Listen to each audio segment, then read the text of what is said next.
안녕하세요. 오늘의 데일리 뉴스레터에 오신 것을 환영합니다. 중국 서북부 간수성에서 규모 6.2의 강진이 발생해 700여 명의 사상자가 나왔습니다. 처음에는 사상자가 8명이라고 했지만 잠시 후 96명이 되었고 결국 지진 발생 3시간 만에 700여 명의 사상자가 났다는 것이 알려지면서 중국인들은 SNS를 통해 간수성 지진 관련 영상을 공유하며 불안에 떨고 있습니다.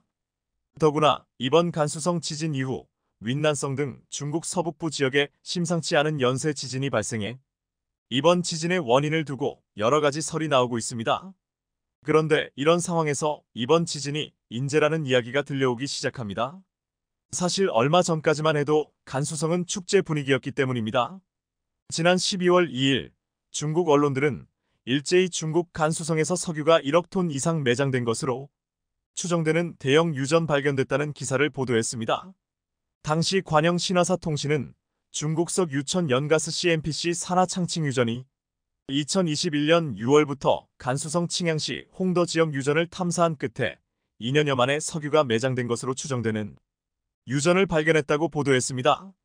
신화사 통신의 기사 내용을 자세히 살펴보면 중국석 유천 연가스는 간수성 칭양시 홍더 지역에 23개 유정에서 석유가 매장된 것을 확인했다. 이 중 3개 유정의 하루 생산량은 100T 넘는다. 이곳은 원유는 수율이 높은 산업용 석유라는 결론을 냈다. 중국석 유천 연가스는 간수성 홍더 지역 유전 개발의 속도를 내 하루 원유 생산량이 504T에 달한다. 간수성 창칭 유전은 사실 예전부터 원유 매장의 가능성이 높은 것으로 알려진 지역입니다. 하지만 이 지역의 복잡한 단층 지형으로 인해 그간 탐사가 어려웠습니다. 그리고 이번에 진행한 탐사에서 석유 매장을 공식적으로 확인한 것인데요. 여기까지만 읽으면 간수성의 앞날은 장밋빛이었습니다. 하지만 당시 기사 내용을 더 읽다 보면 이런 내용을 발견하게 됩니다. 다만 이번에 유전이 발견된 홍더 지역은 단층과 균열이 교차하는 등 지질 조건이 복잡한 어얼더스 분지의 서부에 자리 잡고 있다. 어얼더스 분지는 까다로운 지질 조건으로 오랫동안 탐사 및 개발에 어려움을 겪어왔다. 간수성 홍더 지역 유전은 단층과 균열이 교차하는 불안정한 지층을 가진 곳이기 때문에 이곳을 탐사하는 것을 두고 중국의 지질 전문가들은 대부분 우려를 표해왔습니다. 결국 유전 탐사에 집중한 나머지 이 지역이 지진 발생 가능성이 높은 예민한 지역라는 사실은 간과한 것입니다. 우려는 현실이 되었고 대형 유전 발견이라는 축포를 쏜 지 불과 한 달도 지나지 않아 간수성은 강진으로 인해 700명 이상의 사상자를 낸 재난 지역이 되고 만 것입니다. 일각에서는 중국의 경제가 어려워지자 무리하게 유전 탐사를 하다가 지층에 문제를 야기한 것이 아니냐는 지적이 나오고 있는 것인데요. 이 가설이 사실이라면 700명 이상의 사상자를 낸 간수성 대지진이 인재라는 이야기가 되기에 중국은 이런 사실을 공론화하는 것을 꺼리고 있습니다. 하지만 실제로 중국 정부는 경제 성장률을 높이기 위해 무리한 자원 탐사를 진행 중입니다. 덕분에 최근 들어 중국에서는 우라늄, 금, 석유 등 자원 재파 소식이 연이어 들려왔습니다. 지난 11월 1일 중국은 흥분 그 자체였습니다. 우라늄 광산이 대거 발견되었기 때문입니다. 천연 우라늄은 원자력 발전에 있어 가장 핵심적인 광물 자원입니다. 원전의 지속 가능한 발전을 위해서는 장기적이고 안정적인 우라늄 확보가 무엇보다 중요한데요. 중국은 올해 열린 국제 천연 우라늄 산업 발전 포럼에서 지난 10년간 전체 비축량의 3분의 1에 해당하는 우라늄을 발견했다고 밝혔습니다.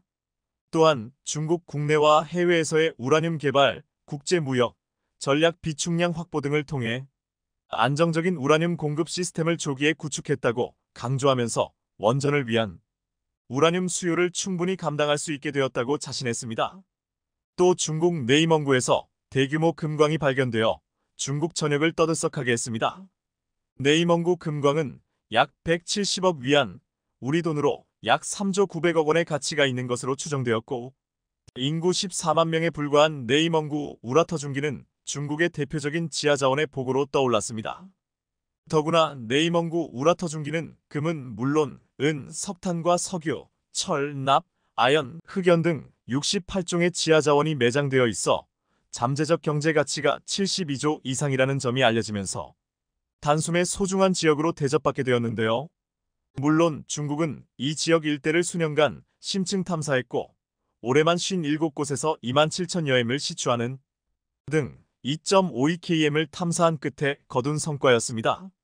연이어 지하자원 잭팟 소식을 전했다는 것은 최근 들어 중국이 자원 탐사를 굉장히 공격적으로 나섰기 때문입니다. 이번에 지진이 발생한 간수성 역시 이런 지역들 중 하나였습니다. 그런데 사실 중국의 무분별한 자원 개발 붐을 바라보는 주변국들의 시선은 편안하지만은 않았습니다. 중국이 자원 무기화의 속도를 내고 있기 때문입니다.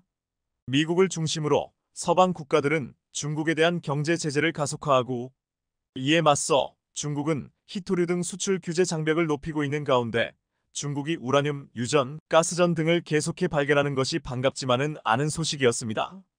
더구나 중국이 석유와 각종 지하자원을 개발하기 위해 무분별하게 환경을 파괴하는 것은 몽골, 티벳, 신장 위구르, 인도를 비롯해 주변국들과 늘 마찰을 빚어왔습니다. 몽골은 세계 10대 자원 부국으로 광활한 대자연의 숨결을 느낄 수 있는 나라였지만 중국의 과도한 광산 개발로 인해 몽골 총 영토의 70%를 사막화시켰고 수자원 지표수 30%를 손실시켰으며 강과 호수에 인접한 광산 개발로 인해 심각한 생태계 파괴가 진행 중입니다. 특히 지난 15년 동안 우라늄 채굴을 위한 탐사와 시추 작업이 진행되면서 수많은 지역들이 방사능에 노출됐고 이에 기형적인 동물들이 곳곳에서 발견되어 문제가 되고 있는데요. 신장 위구르 자치구도 마찬가지입니다. 중국이 지난 6월 신장 위구르 자치구 탈인분지에서 중국 최초 1만 m 이상 시추공을 뚫기 위한 작업을 시작했습니다. 깊이 11,100m로 설계된 해당 시추공은 중국 최대 사막인 타클라마칸 사막 배후지에 위치해 있는데요. 중국은 이 시추를 통해 10개의 지질 단층을 관통해 6,600만 년에서 1억 4,500만 년 전에 형성된 안반층인 백악계까지 들어갈 계획이라고 발표했습니다. 이 같은 탐사는 시진핑 총서기의 요구에 따른 것으로 시진핑은 지난 2021년 당내 과학계와 담화하는 자리에서 지구 중심부 탐사를 촉구한 바 있습니다. 중국 당국은 이번 작업의 목적을 지구 내부에 대한 광범위한 탐사라고 밝혔습니다. 굳이 중국에서 지구 내부까지 탐사를 해야 하나 라는 생각이 드는데요. 국제사회에서도 과도한 시추로 인해 현지 자연환경이 크게 훼손될 수 있다고 우려하고 있습니다. 지각에 예상치 못한 영향을 미쳐 생태계가 파괴되거나 자연재해를 유발하는 예측할 수 없는 위험한 상황을 초래할 수 있다는 지적을 했지만 중국은 들은 채도 하지 않았습니다. 하지만 결국 이렇게 연달아 지진이 발생했던 것입니다. 간수성 지진 전에도 지난 8월 6일 중국 산둥성 핑위안의 규모 5.5 지진으로 건물 74채가 무너지고 말았습니다. 이때 중국 당국은 지진으로 인한 석유와 천연가스 공급 파이프라인이 유출되는 곳이 있는지 가장 먼저 확인했을 정도로 긴장했습니다. 그런데 그것도 한겨울에 간수성 대지진으로 700여 명 이상의 사상자가 발생했고 재산 피해도 눈덩이처럼 불어나고 있는 상황입니다. 무엇보다 이 지역 피해 주민들의 삶은 피폐해졌고 해당 지역의 피해 복구는 상당한 시간이 걸릴 게 뻔합니다. 이처럼 올 들어 유난히 중국은 지진이 자주 발생하고 있습니다. 그런데도 중국은 자원 개발을 위한 시추를 멈출 생각이 없어 보입니다. 이 정도면 자원 개발보다 환경 파괴로 인한 수질 오염의 심각성을 인지하고 아울러 내진 설계와 건축 역량부터 키우는 게 우선이 아닐까 싶습니다. 지난 1월 12일 글로벌 해군 전문 매체 네이벌 뉴스 네이벌 누즈에 흥미로운 기사가 실렸습니다. 한국 국방과학연구소 ADD가 중국에 대한 반접근지역 거부 NT-0XS 에리어 디나이얼 AEAD 전략 구현을 위해 대함탄도미사일 ASBM 기술을 개발하고 있다는 것입니다. 실제 한국은 2020년 후반부터 개발에 착수한 것으로 알려지고 있습니다. 해당 기사에 등장한 한국형 ASBM은 지난해 12월 중국 해군 활동에 대한 견제 방안에 이미 개발된 현무 계열 탄도미사일과 인공위성을 결합한 한국형 대함탄도미사일 개발 구상을 ADD는 제시했습니다. 합성 개구 레이더 SAR들 장착한 저궤도 정찰 위성과 통신 위성을 여러 개 띄워서 한반도 상공에서 적 군함 동태를 감시하며 위기 발발 시 포착한 적 군함을 탄도미사일로 타격한다는 원리입니다. 탄도미사일은 말 그대로 탄도 즉 포물선을 그리며 날아가는 미사일로 일단 하늘로 높이 솟구쳤다 떨어지는 비행체입니다. 이런 비행 방식은 최소 에너지로 최대한 멀리 날아가기 위해 고안됐습니다. 탄도미사일 개발에서 최우선의 선결 과제는 정확도 제고입니다. 탄도 비행 발사체는 똑같은 지점에서 똑같은 에너지로 발사해도 탄착 지점이 달라질 수밖에 없는 환경으로 군사학에서 풍향, 풍속, 기온, 기압 같은 요인은 발사부터 명중까지 발사체 비행에 지속적으로 영향을 끼치게 됩니다. 그렇기에 포탄이나 로켓, 탄도미사일 등 탄도 발사체는 외부 탄도학적 요소를 모두 계산해 사격 재원을 산출하지만 실제 발사체 비행 과정에서 자연 환경을 완벽하게 측정해 사격 재원에 실시간 반영하는 것은 사실상 불가능합니다. 따라서 탄도 비행을 하는 발사체 개발에는 원형 공산 오차, 서큐얼러 에러 프라버빌러티 CEP라는 개념이 적용됩니다. 원형 공산 오차는 표적에 쏜 발사체의 50%가 명중한 원의 반경을 의미합니다. 가령 10발을 발사했을 때 표적과 가장 가까이 맞은 5발이 이루는 반경이 CEP입니다.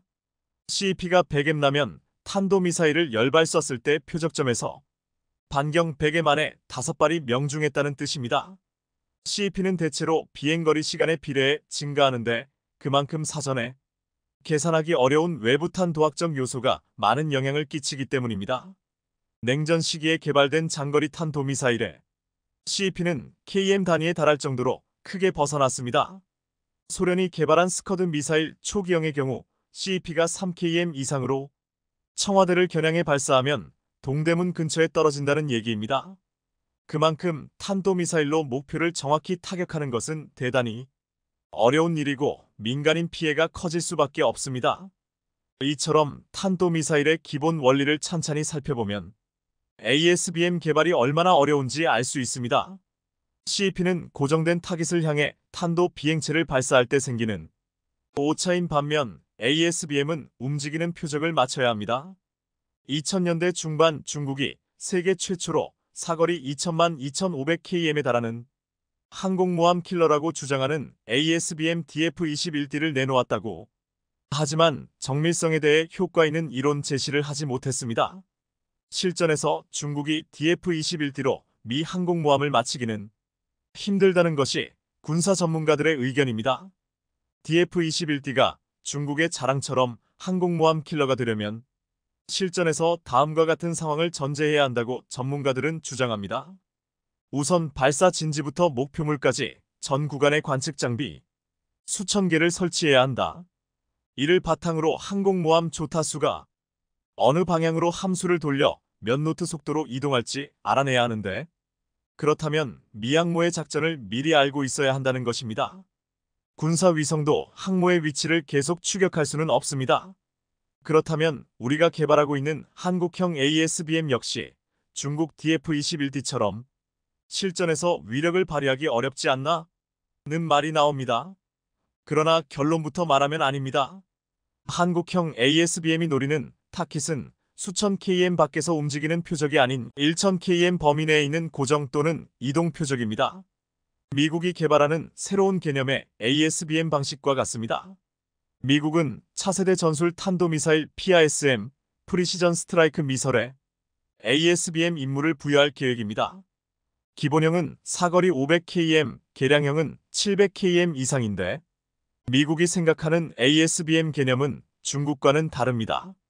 이제까지 알려진 ASBM은 표적을 정확히 맞춰 일격 필사라는 개념입니다. 그런데 한국이나 미국 ASBM 콘셉트는 적함에 중요한 부위 몇 개만 타격하면 된다는 개념입니다. 미국이나 한국이 개발하는 미사일에는 탄두 하나하나가 폭발력을 가진 자탄 SUBMUNITTION 대신 고강도 금속 막대로 구성되어 있는 얼터네이트 올터널로 불리는 탄두가 탑재됩니다. 해당 탄두는 높은 고도에서 폭발해 초고속으로 낙하하는 금속 막대들을 표적에 내리꽂는 방식입니다. 강력한 운동에너지로 전차나 장갑차 상부장갑도 관통할 수 있는 소위 말하는 신의 지팡이로 우리 군이 보유한 현무사의 개념입니다. 이런 특성을 이용해 상대 군함의 핵심 센서를 겨냥하는 것입니다. 항모나 전투함, 이지스함 외부에 설치된 레이더와 통신기기는 그야말로 눈, 귀와 같은 굉장히 복잡한 핵심 장비입니다. 대단히 정밀하게 제작된 만큼 작은 충격에도 쉽게 망가지는데 엄청난 에너지로 하늘에서 비처럼 쏟아지는 금속 막대 몇 개만 명중에 충격을 주면 해당 군함의 기능은 사실상 마비됩니다. 묵직한 탄두 중량을 갖추면서 ASBM으로서 기가 막힌 조건을 갖추고 있는 한국 현무 계열 탄도미사일에 적용하고자 미국이 기술 개발에 한국과 함께 하고 있는 것입니다. 네이벌 뉴스는 한국형 AEAD를 가능하게 하기 위해 개발되는 ASBM은 현무입이 탄도 미사일로 예측하고 사거리는 500km가 될 것이라고 소개했습니다. 한국군 소식통 역시 우리 미사일이 500km 이내에 무엇이든 타격할 수 있다면 중국은 서해에서 움직일 수 없다고 했습니다. 미국 싱크탱크인 전략국제문제연구소 CSIS 산하 사이트인 미사일 스렛에 따르면 현무입이 미사일 탄두 중량을 500kg로 줄이면 사거리가 800km로 늘어나는 것으로 소개하고 있습니다. 중국 북해 함대와 동해 함대 모두가 한국의 완전한 사정거리에 든다는 얘기입니다. 그런데 미국이 주목하는 것은 미국 PRSM의 탄두 중량은 90kg에 불과하지만 사거리 500km급 현무 IV는 1톤이고 사거리 800km급 현무 IV1은 2.5톤에 달합니다. 현무 IV는 발사 지점으로부터 최대 1000km까지 상승한 뒤 종말 단계에서 마 10 이상 속도로 표적을 타격하도록 설계되어 있습니다. 이러한 미사일에 미군 PRSM 차세대 전술 탄도미사일 같은 임무를 부여하면 그야말로 어떤 미사일보다 파괴력 있는 가공할 위력을 발휘하는 것으로 평가받으며 세계가 한국의 기술력에 경탄해한 것입니다. 그렇게 한국이 보유한 기술력으로 ASBM 통합 데이터 링크, 실시간 지상 지휘와 통제, 비용, 효율적인 감시와 통신 위성을 확보하고 서해안에 현무 IV를 대함 견제용으로 배치하면 한국은 유사시 중국 해군 북해함대, 동해함대 주력 전력을 5분 만에 무력화할 수 있는 시스템이 효율있게 구축될 것이라고 네이벌 뉴스는 전망했습니다. 한반도를 겨냥하고 있는 중국의 미사일은 이전의 위협과 달리 한국형 아이언돔으로 충분히 막아낼 수 있다는 평가가 새롭게 정립되면서 달라진 방공망에 중국군은 당황하고 있습니다. 반대로 중국이 보유한 미사일 무기체계의 최대 요격 고도는 400km 안팎이기 때문에 현무 IV가 이보다 높은 고도에서 자탄을 떨어뜨리면 요격할 수 있는 방법이 없습니다. 외기권에서 마 405가 아닌 마 10 속도로 떨어지는 소형 금속 막대는 사실상 막기가 불가능하다는 것이 미사일 전문가들의 말입니다. 한국군이 전세를 역전시킬 수 있는 발판을 마련했다고 보는 것입니다. 중국 북해함대의 핵심 근거지인 칭다오와 다레는 충남 태안반도에서 각각 530km, 470km 떨어져 있고 여차하면 중국 해군력 70%가 집중된 북해함대와 동해함대에 치명적인 손상을 가할 수도 있다는 것이 군 전략 관계자들의 평가입니다. 한국군이 보유한 현무와 개발하는 ASBM에 중국군이 크게 신경을 쓰는 이유입니다. 한국은 미국조차 모를 정도로 현무 IV들 발표를 했고 북한은 얼마 전 현무 IV가 10톤의 자탄을 넣을 수 있다고 우려했던 것처럼 중국 역시 예민한 반응을 보이면서 촉각을 곤두세우고 있습니다. 서태평양에서 미중 패권 경쟁이 격화되면 그 승부는 해군력으로 판가름 나게 됩니다. 따라서 미국은 대중국 해양 차단 계획 네메시스 NMESIS 구축에 전력을 기울이고 있습니다. 그러면서 미국이 한국에 크게 기대하는 것은 중국과 가까운 지리적 이점과 함께 이미 고위력 탄도미사일을 보유 중이라는 강점을 지니고 있다는 점 때문입니다. 따라서 미국은 한국형 아이언돔이나 ASBM의 개발이 완료되면 언제든지 중국의 북해함대와 동해함대를 꽉 잡아놓을 수 있다고 기대하고 있습니다. 따라서 미국은 한국이 미중 패권 경쟁의 승패를 좌우하는 핵심 역할을 할 수 있는 게임 체인저라고 평가하는 것입니다. 무시무시한 한국군이라는 것입니다. 대만을 호시탐탐 노리고 있는 중국이 육군 전력을 줄이는 대신 해상력 강화에 주력하기로 하면서 안보 전략을 급선회했습니다. 미 싱크탱크 전략 예산평가센터에 따르면 중국 해군은 2031년까지 항공모함을 2척에서 5척, 전략 핵 잠수함을 6척에서 10척으로 증가시킬 예정인데요. 실제로 중국은 항공모함의 경우 랴오닝함과 산둥함을 운용 중이며 작년 6월엔 푸젠함을 진수하기도 했습니다. 그리고 일본 역시 작년에 배수량 2만 T급의 초대형 이지스함 건조 계획을 발표하며 해상 방위력 강화에 한층 더 힘을 싣는 모습을 보였습니다. 실제로 이지스함은 해상전은 물론이고 핵과 탄도미사일 탐지 추적 격추, 지상 목표물 타격 등 육해공 전천후 전투 능력을 갖춰 전황을 유리하게 바꿀 수 있는 게임 체인저로 평가됩니다. 마이치니 신문에 따르면 일본은 2028년까지 이지스 구축함 2척을 새로 취역한다는 계획으로 이를 위해 작년에 일본 재무성은 예산 5조 원을 정식으로 편성했습니다. 이런 계획이 순조롭게 진행되면 일본의 이지스 구축함 전력은 현재 8척에서 10척으로 증강될 것으로 전망됩니다. 그런데 한국이 중국과 일본의 이런 계획들을 무력화시킬 더 큰 한방을 준비했다고 합니다.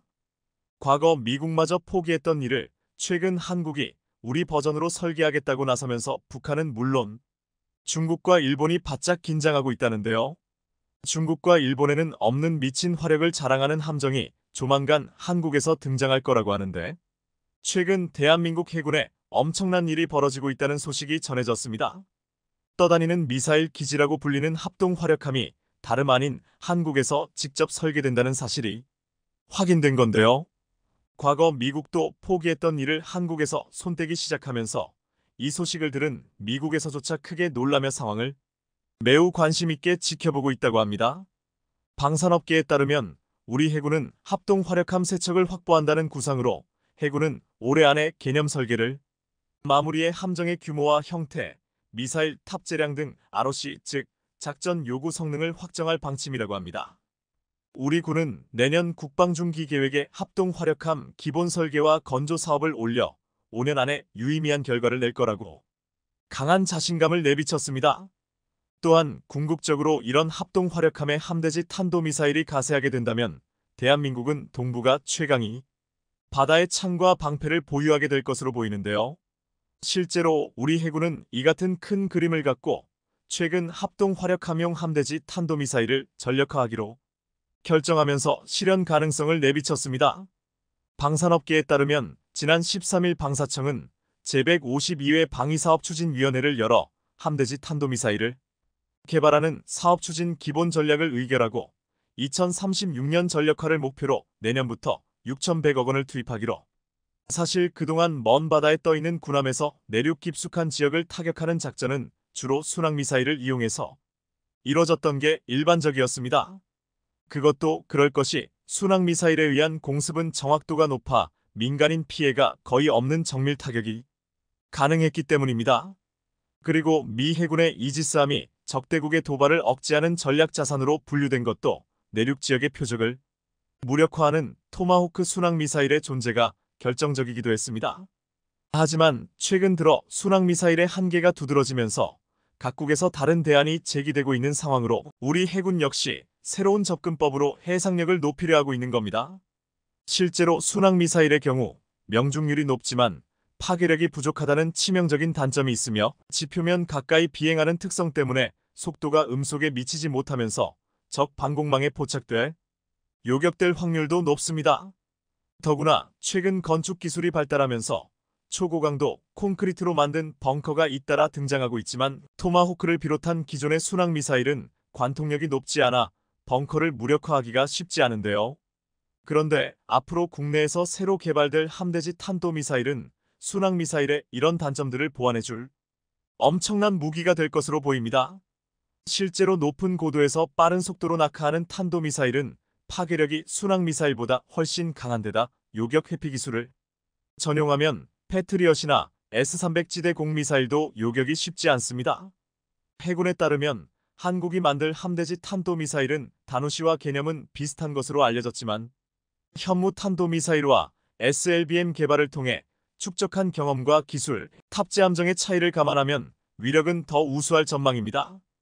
그리고 결정적으로 앞으로 개발될 합동 화력함 역시 함대지 탄도미사일을 사용할 가능성이 큰데 이렇게 되면 우리 해군의 전략적 억제력은 천조국 미국이 기겁할 정도로 막강해질 것으로 보이는데요. 합동화력함은 함대지 미사일을 대량으로 탑재하고 다니는 함선으로 일명 떠다니는 미사일 기지로 함대지 미사일을 80발 이상 탑재해 적의 내륙 핵심 시설을 파괴하는 역할을 하며 개전 초적의 미사일 공격으로부터 지상의 아군 주요 군사시설이 피해를 입을 것에 대비해 해상에서 반격을 준비하는 게 목적입니다. 합동화력함은 과거 1990년대에 미국이 취소했던 아스널10과 매우 유사한데 한국 버전은 100개 이상의 수직 발사대를 보유할 예정으로 배수량 약 6,000톤 규모에 달할 전망입니다. 즉, 한 번에 미사일을 100개씩 퍼붓는 함정으로 미사일을 가득 싣고 다니면서 전시의 북한의 핵시설과 중요 시설들을 한 번에 타격해 모두 무력화시키는 역할을 하게 됩니다. 다만 함대지 미사일을 대량으로 싣고 다니기 때문에 다른 함선에 비해 각종 방어와 탐지 능력이 취약하다는 점이 있지만, 그럼에도 현재 북한의 무기 체계로는 지상의 미사일 기지보다 탐지가 어려운 만큼 우리에겐 아주 유용한 무기 체계입니다. 실제로 합동화력함이 계속 이동하기 때문에 적이 이를 탐지하기 어려운 데다 이지스함과 같은 다른 호위함들과 함께 운용되기 때문에 방어력이 충분히 보장된다고 볼 수 있는데요. 이런 이유로 이달 14일 우리 해군은 합동화력함의 우선 협상 대상자로 대우조선해양을 선정하며 사업의 속도를 내기 시작했습니다. 군 당국에 따르면 향후 합동화력함은 우선 협상 대상자로 선정된 대우조선해양과 협상이 마무리되고 개념 설계가 진행되면 국방중기 계획으로 전환돼 좀 더 속도감 있게 추진될 것으로 보입니다. 이에 따라 합동화력함은 오는 2030년까지 23척이 건조될 예정이라고 하는데요. 이른바 미친 화력을 자랑하는 합동화력함이 한국에 등장할 것으로 보이면서 최근 일본과 중국에서도 앞으로 펼쳐질 상황을 예의주시하면서 크게 긴장하고 있다고 합니다. 다름 아니라 합동화력함이 북한뿐만 아니라 우리 주변국인 중국과 일본을 억제하고 압도하는 데에도 엄청나게 도움이 되기 때문인데요. 실제로 일본에서는 항상 한국의 해군력 증강 상황을 엄청나게 예의주시하면서 일본을 적으로 여기는 것이 아닌지 신경을 곤두세우곤 했습니다. 독도를 두고 억지 주장을 펼치고 있는 일본 입장에선 어쩌면 대한민국 해군의 공격력이 강화될까 걱정하는 건 당연한 일일지도 모릅니다. 그리고 과거 일본 언론들은 미사일을 대량 탑재한 통합화력함이 일본에 심각한 위협이 될 수 있다며 우려스럽다고 보도하기도 했는데요. 그런데 이제 한국에서 적 본토를 직접 타격할 수 있는 대지미사일을 탑재하는 합동화력함이 동북아 앞바다에 23척이나 돌아다닌다고 하니 일본과 중국에서 난리가 나지 않을 수 없는 상황인 겁니다. 게다가 대한민국은 다방면으로 해상력이 강화하고 있어 우리 해군을 바라보는 시선이 보다 더 달라졌다고 하는데요. 실제로 이달 10일엔 구형 호위함과 초계함을 대체하는 울산급 배치삼 1번함인 최신의 전투함 충남함 진수식이 거행되는 등 대한민국 함정 건조 능력의 우수성을 드러냈습니다. 해군의 첫 3600톤급 호위함인 충남함은 5인치 함포, 한국형 수직 발사체계, 대함 유도탄 방어 유도탄, 함대함 유도탄 등을 장착하고 있으며 전투체계를 비롯해 주요 탐지 장비와 무장이 모두 국산 장비로 탑재됐습니다. 여기에 더해 최근 국내 독자 기술로 개발한 두 번째 3000T급 잠수함인 안무함도 900일에 가까운 인수평가를 마치고 해군에 인도됐는데요. 안무함은 앞으로 약 8개월간 전력화 과정을 거친 뒤 2024년 실전 배치될 예정이라고 합니다. 그리고 최근 방사청이 1조 7,800억 원 규모의 소해함 사업 함정 기본 설계에 착수하기로 하는 등 기뢰의 탐색과 처리가 모두 가능한 스마트 함정을 전력화한다는 계획을 드러냈는데요. 심지어 최근엔 미 해군의 군함 조달 사업의 수장이 한국조선해양과 대우조선해양, HJ중공업 등 국내 조선업체들을 방문해 군함 건조 능력을 확인할 정도로 우리 함정의 우수성이 정평이 나 있는데요. 이제 화력의 끝판왕인 함대지 함정까지 우리 기술로 개발된다면 해양 주권 수호는 물론 국내 함정 건조 능력의 우수성을 전 세계적으로 입증하는 중요한 계기가 될 것으로 보입니다. 폴란드에서 터진 잭팟 이집트에서도 터진다. 한국 방산업계가 폴란드에 이어 이집트에 무기 수출을 추진하고 있습니다. 전 세계 군사력 12위권의 이집트는 아프리카 국가들 중 가장 많은 국방 예산을 지출하는 국가로 최근 군 현대화 사업을 추진하고 있습니다. 폴란드는 K9 자준포 672문, FA-50 경공격기 48대, K2 전차 1000대를 수입하기로 하며 무려 25조 원의 역대 최대 규모의 거래를 했습니다. 이젠 중동의 군사 강국 이집트도 한국의 FA-50을 비롯해 K2 전차까지 대거 도입하는 것을 검토하고 있다는 것입니다. 한국에게 있어서 폴란드는 견고한 유럽 시장을 뚫는 시발점이 되었다고 하면 이를 교두보로 이집트까지 공략하면서 이제는 아프리카 시장까지 진출하게 되었다는 말을 하고 있습니다. 더 나아가 한 남미 매체는 아르헨티나와 우루과이도 한국 군사 장비를 도입할 수 있다고 보도하고 했습니다. 이렇게 통유럽과 아프리카의 가장 강력한 군사 강국들이 한국산 무기를 도입하는 데는 중요한 이유와 놀라운 가지가 숨겨져 있습니다. 폴란드는 한국과의 방산 협력 계획을 구체화하는 과정에서 비셰그라드 그룹 폴란드, 체코슬로바키아, 헝가리를 비롯한 동유럽 국가에도 파트너십 동참을 제안하고 있습니다. 상당수 동유럽 국가는 우크라이나 전쟁을 계기로 대대적인 군사력 확장 및 현대화 사업을 추진하고 있습니다. 이들 국가는 지금 폴란드의 제안에 상당한 관심을 보이면서 한국산 무기 도입을 할 가능성이 높다고 보고 있습니다. 동유럽 국가들은 그간 독일, 프랑스 등 서유럽 국가와 무기 거래에서 갑질에 시달렸습니다. 또한 러시아의 우크라이나 침공으로 유럽 전역에 군비 증강 열풍이 불기 시작해 각국이 재군비에 나섰지만 30년 동안 유럽 방위산업 생태계 이미 망가져버려 기대할 수 없는 상황이 되었습니다. 대부분 유럽 무기들의 생산 효율이 크게 떨어지고 최근 프랑스에서는 차륜형 자주포를 발주했더니 일문을 납품하는데 무려 18개월이나 걸린다고 했습니다. 또한 유럽의 대부분의 무기는 대부분 공동 개발하여 수리에 필요한 부속 하나를 구입하려면 몇 달이 걸리기 일쑤입니다. 더 이상 유럽에서 괜찮은 무기를 공급받는 걸 기대할 수 없게 되었다는 것입니다. 하지만 한국산 무기는 빠른 납기, 우수한 성능과 신뢰성, 합리적 유지 비용, 기술 이전 및 협업 등의 조건을 완벽하게 충족한다고 했습니다. 지금 폴란드에 이어 이집트가 도입하려 하는 것 중에 전 세계의 관심을 받고 있는 것은 바로 K2 표전차입니다. 폴란드는 종주국 한국군이 도입한 K2 전차 물량의 무려 3배인 1000대 이상을 도입했는데 이집트도 한국보다 많은 K2 전차 500대를 계약하려 하고 있습니다. 이집트는 아프리카 최대 규모 육군을 자랑하는데 현역 장병 34만 명, 예비군 44만 명의 대군으로 높은 기계화 수준을 갖췄습니다. 유사시 드넓은 사막에서 싸워야 하는 전장 특성상 현역 치장 물자를 합쳐 4,300대 이상의 전차를 보유한 기갑대국이기도 합니다. 이같이 전차를 중요시하는 이집트에서 한국의 K2 전차를 대거 도입하려 한다는 사실은 굉장히 중요하다고 했습니다.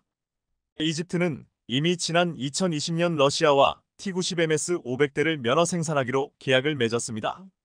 하지만 이집트는 1년 동안 시간을 끌다가 지난해 계약을 파기하고 이 500대 물량을 K2 전차 도입을 고려하기로 했습니다. 과거 이스라엘과 싸워서 해공군에서는 압도했지만 결국 전차 부대에 패하고 말았던 이집트는 이스라엘과 팔레스타인의 갈등이 격화되자 결국 러시아산 전차보다 우수한 한국산 K2 전차에 관심을 가지게 된 것입니다. 그런데 지금 러시아보다 더 배아파하는 국가가 중국입니다. 이집트는 냉전 시절에 중국과 교류가 많다 보니 중국으로부터 무기를 많이 수입해왔습니다. 2016년 1월 21일 시진핑 주석이 LCC 대통령을 만나면서 15개 분야에서 무려 150억 달러 약 18조 2천억 원에 달하는 계약을 체결했습니다. 특히 지난 2019년 새로운 전투기를 도입한다며 중국 JF-17을 주요 후보로 선정했습니다. 중국은 이 전투기를 매우 저렴한 비용에 제공할 것이라고 했습니다. 하지만 이번에 이집트는 FA-50에 관심을 가지면서 이 중국산 전투기 도입도 무산될 수 있다고 보고 있습니다.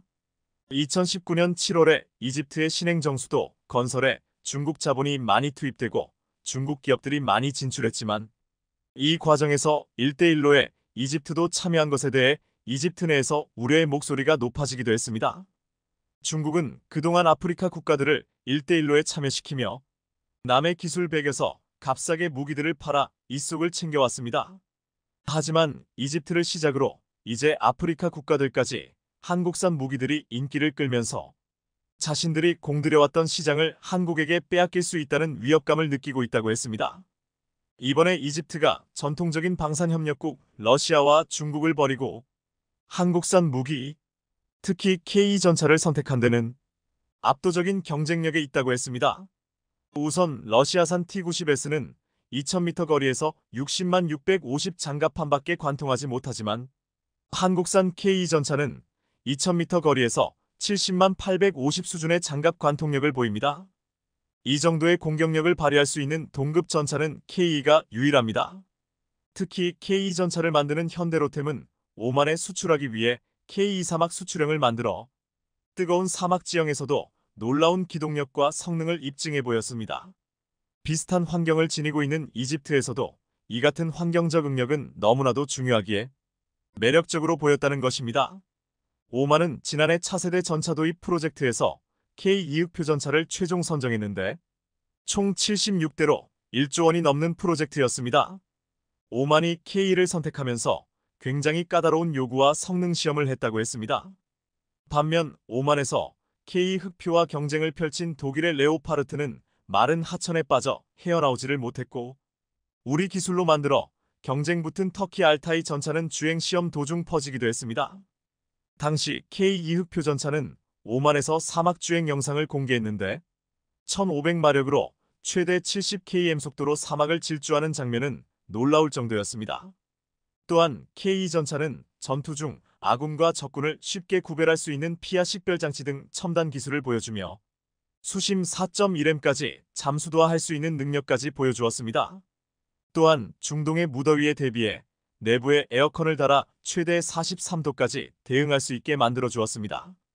K2 전차는 힘도 세면서 승차감까지 좋다고 했는데 국내에서 이전의 전차와 K2 전차를 타본 군장병들은 소나타 타다가 제네시스 타는 기분이라고 말하기도 했습니다. 오만은 아프가니스탄과 이라크 전쟁을 반영하여 급조 폭발물 및 대구경 대전차 무기에 대응하면서 측면 방어력 강화를 요구했습니다. 이에 K2 흑표 전차에는 적의 대전차 미사일을 교란시키거나 대전차 미사일을 직접 파괴할 수 있는 능동방어 시스템을 갖추었습니다. 또한 K2 흑표 주포는 에이브럼즈 및 레퍼드 2탱크보다 큰 120L44 구경으로 1.3m 더 길게 만들었고 분당 15발을 발사할 수 있게 만들었습니다. 즉 K2 흑표 전차는 수륙 양용으로 움직이면서 분당 15발을 자동으로 추적하면서 쓸 수 있고 사막이나 동토에서나 습지에서도 작동하는 놀라운 기동력을 갖추었다는 것입니다. K2 흑표 전차는 미국, 러시아, 프랑스, 독일 전차들의 장점만 모두 모아놓은 전차라고 했습니다. 최근 한 러시아 매체는 칼럼에서 K2 흑표 전차를 경계하는 글을 썼습니다. 러시아가 자랑하는 4세대 전차 아르마타보다 한국의 흑표 전차가 앞서 있는데 흑표 전차는 완제품이 1200만 달러로 가장 비싼 전차에 속하지만 러시아 전차는 절반인 600만 달러 정도라고 했습니다. 하지만 아르마타의 수출 실적은 전혀 없는데 K2 전차는 전 세계 국가들에게 제시되고 있다고 했습니다. 이제 한국의 K2 흑표 전차는 최고의 열악한 환경 속에서도 무시무시한 힘을 발휘할 수 있는 세계 최강의 전차로 인정받고 있습니다. 무엇보다 이렇게 경쟁력 있는 전차를 당장 공급할 수 있는 나라는 한국밖에 없다고 했습니다. 최근 트위터에서 K2 흑표를 비판하고 독일을 실드치던 영국인에게 폴란드 형님이 한 발언이라는 글이 화제가 되고 있습니다. 이 영국 전문가라는 이는 왜 폴란드가 유럽을 배신하고 한국에게 무기를 사냐는 식이었습니다. 영국, 폴란드, 한국, 독일이 그려진 그림에는 이런 대화가 오갔습니다. 영국, 독일이 신뢰할 수 없는 국방 파트너라는 이야기는 푸틴의 변명에서 나온 것입니다. 독일이 NATO 약속을 지키지 않을 것이라고 말하는 것은 어리석은 일입니다. 궁극적으로 독일은 5.000km 떨어진 나라 한 국가 아닌 유럽의 문 앞에 있는 산업강국입니다. 폴란드 너네 탱크 1000대 사고 싶은데 얼마나 빨리 배송 가능해? 독일 우리 레오 EH를 사주세요. 우리가 만들 때까지 8년만 기다리면 돼요. 한국 구매해주셔서 감사합니다. 우리 군의 주문 분량을 돌려서 지금 바로 보내드리겠습니다. 시청해주셔서 감사합니다.